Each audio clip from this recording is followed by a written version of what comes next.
सुखलाल कुशवाहा, सुखलाल कुशवाहा, सुखलाल कुशवाहा।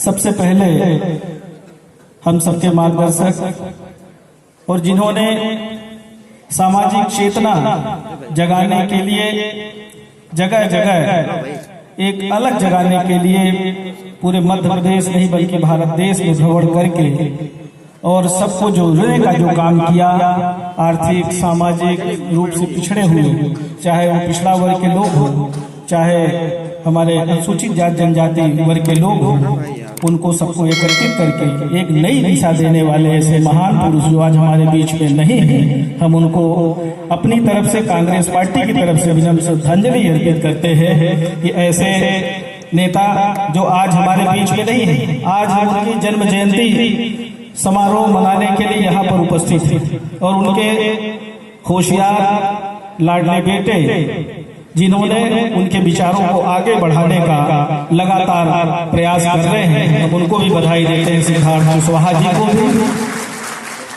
हम सबके मार्गदर्शक आज के इस कार्यक्रम में उपस्थित परम श्रद्धेय चाचा आदरणीय श्री को, उमा शंकर जी को, शिवाकर जी को, दिनेश जी को, बबलू जी को, ग्रहिया, ये सब लोगों ने काफी मेहनत की है। हमको 1 या 2 मिनट का समय दिया गया है। बहुत अच्छा संचालन किया प्रभात भैया, मैं उनका दिल से स्वागत करता अभिनंदन करता हूँ। यहाँ पे पधारे हुए हमारी बहन मीना कांवरे जी है, भाई जयकांत जी है, पूर्व सांसद। राजनीतिक कार्यक्रम में हम सबसे प्रेरणा को मार्गदर्शन देने वाले राजनीतिक गुरु हम सबके परम श्रद्धेय माननीय सुखलाल कुशवाहा जी के चरणों में नमन करता हूँ। रिश्तों की परख होती है, बाकी बारिश में तो हर पत्ता ही हरा दिखता है। आत्मा हमेशा से जानती है कि सही क्या है और गलत क्या है। समस्या पिछड़े वर्ग के लोगों के साथ, गरीबों के साथ, किसानों के साथ लगातार बनी हुई है और सरकार न्यायपालिका का उपयोग करके जिस तरीके से मध्य प्रदेश में ओबीसी आरक्षण के साथ खिलवाड़ हो रवि, ये कार्यक्रम स्वर्गीय पूर्व सांसद सुखलाल कुशवाहा जी की जयंती के अवसर पर परंपरागत तरीके से पिछले कई वर्षों से होता आ रहा है। और इस कड़ी में उनके जो मित्र मंडल के लोग हैं, जो उनके साथी, जो संघर्ष के साथी, उन लोगों ने रीवा में ये कार्यक्रम करने की इच्छा जाहिर की थी और इसलिए यहाँ रीवा में कार्यक्रम हो रहा है। और जो सामाजिक समानता, समरसता, प्रेम, भाईचारा, एक दूसरे को सहयोग करने की जो भावना, उसको मजबूत करने के लिए कार्यक्रम होता आया है और आगे भी ये परंपरा हम लोग इस परंपरा को और मजबूत करते हुए आगे बढ़ा रहे हैं। पीछे हटा लो, संभागीय कार्यक्रम थे, ये कहाँ से लोग आए थे? अब चूंकि बहुत शॉर्ट नोटिस का कार्यक्रम है तो तमाम आसपास के ज़िले के प्रमुख लोग हैं। ज़्यादातर लोग तो रीवा ज़िले के ही हैं, आसपास के। विचार संगोष्ठी की गई थी, तो किस तरह के विचारों पे? ये जो जिस तरीके से मध्य प्रदेश में आरक्षण के साथ खिलवाड़ हुआ है, ओबीसी आरक्षण के साथ, और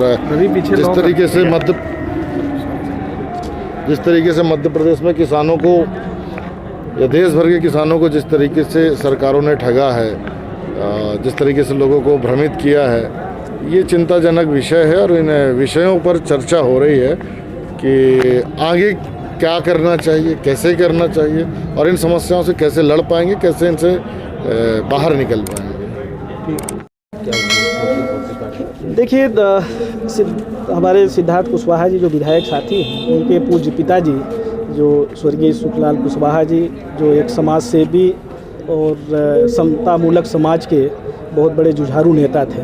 आज उनकी जन्म जयंती समारोह का कार्यक्रम था इस अवसर पे सारे लोग एकत्रित हुए थे और हम सब ने संकल्प लिया है कि जो उनकी विचारधारा थी, उनकी विचारधारा कहीं न कहीं कांग्रेस पार्टी की मूल विचारधारा से मिलती जुलती थी। जो सामाजिक समरसता के साथ सभी वर्गों को सम्मान देना, सबके लिए लड़ाई लड़ना, उन सब बातों का हमने संकल्प किया। जिस तरह से आज मध्य प्रदेश में वर्तमान में भाजपा की सरकार चल रही है और जिस तरह से मिले हुए अधिकारों को छीनने का काम हो रहा है, इन सब बातों को लेके हम सब गांव-गांव जाएंगे, समाज के लोगों के बीच में भी बताएंगे, सभी वर्ग के बीच में बताएंगे कि किस तरह की परिस्थितियां मध्य प्रदेश में बनी।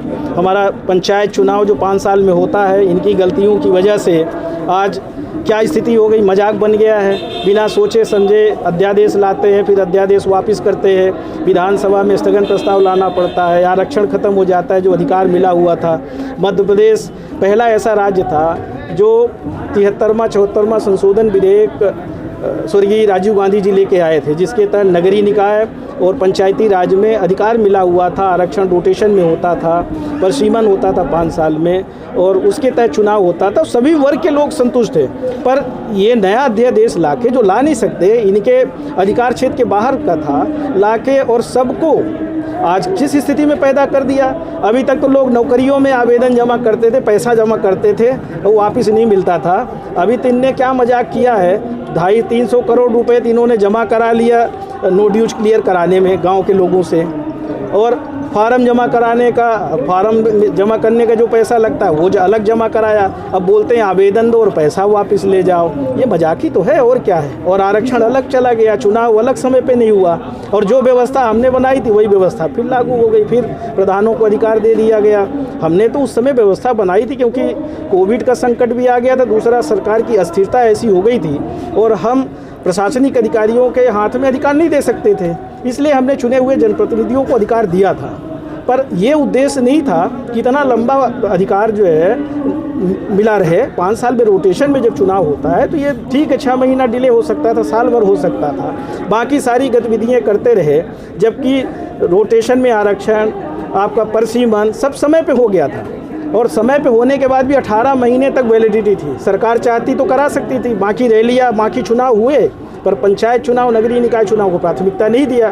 तो इनकी मनसा में खोट है, डरे सहमे हुए लोग हैं। इनको मालूम है कि इनकी लुटिया डूबने वाली है, सरकार जाने वाली है। जो हमारी जिला सरकार है, ग्रामीण सरकार है, नगरीय निकाय सरकार है, सभी जगह से ये जाएंगे क्योंकि भ्रष्टाचार, बेरोजगारी, महंगाई चरम सीमा पर है और भारतीय जनता पार्टी के लोग सिर्फ लूटने खसोटे में लगे हुए हैं। इनसे लोगों का मन पूरी तरह से भर चुका है।